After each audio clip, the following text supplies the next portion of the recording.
జమిలీ ఎన్నికలు జరుగుతాయన్నారు BJP MP Laxman. దేశ ప్రజలంతా జమిలీ ఎన్నికలు జరగాలని కోరుకుంటున్నారని చెప్పారు ఆయన. 3 నెలలకు ఒకసారి దేశంలో జరిగే ఎన్నికల వల్ల ప్రజాధనం దుర్వినియోగం అవుతుందన్నారు. జమిలీ ఎన్నికలతో దేశానికి మేలన్నారు.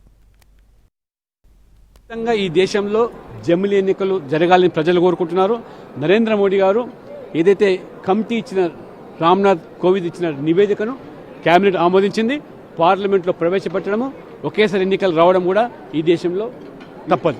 ప్రజాధనము ఇవాళ దుర్వినియోగం కాకుండా ఉండడమే కాకుండా అభివృద్ధికి ఆటంకంగా ఏర్పడి మోడల్ కండక్ట్ పేరు మీద ప్రతి 3 మాసాలకు ఒక ఎన్నిక తడవతడవకు ఎన్నికలు రావడం వల్ల అభివృద్ధికి అడ్డుకట్ట వేయడము, వేల కోట్ల రూపాయలు, అదే రకంగా సిబ్బంది కూడా అన్ని విధులు మానుకొని ఎన్నికల మీద దృష్టి సారించే పరిస్థితి వస్తుంది. కాబట్టి మొదటి దేశంలో మనకు స్వాతంత్రం వచ్చిన తర్వాత ఏ రకమైనటువంటి ఏకకాలం ఎన్నికలు జరగడం, అదే పద్ధతిలో 1 నేషన్ 1 ఎలక్షన్ ఇది మోదీ గారు సంకల్పించారు. దాన్ని సాధించి తీరుతాం.